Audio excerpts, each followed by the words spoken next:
Kami dari Dinas Sosial Kota Bogor mendapati kembali seorang pengemis di alun-alun yang emang kita evakuasi atas pengaduan dari masyarakat karena agak mengganggu para pengunjung. Jadi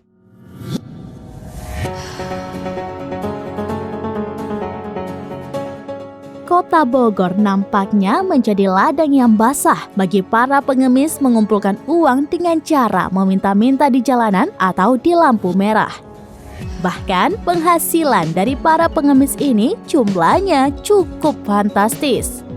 Baru-baru ini petugas Dinas Sosial Kota Bogor dibuat terkejut oleh seorang pengemis yang diamankan di kawasan alun-alun Kota Bogor.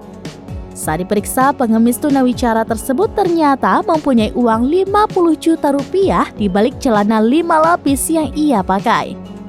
Ia menerangkan uang tersebut tersimpan rapi di balik celana yang dipakai 5 rangkap. Bahkan ada yang dimasukkan ke dalam plastik agar uang tersebut tidak basah oleh pengemis berjenis kelamin pria tersebut.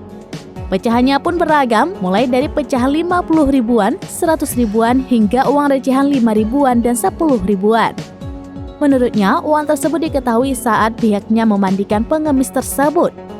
Saat ditotal, ternyata jumlahnya mencapai 50 juta rupiah. Belakangan pengemis tajir ini diketahui bernama Erik. Saat ini, petugas Dinas Sosial Kota Bogor masih menggali identitas pengemis tajir yang diamankan di kawasan alun-alun Kota Bogor tersebut. Sebab saat diperiksa, petugas tidak menemukan identitas sang pengemis tajir ini. 10 juta, nah 20, ya mungkin sekitar yang ini sekitar 30 jutaan lah.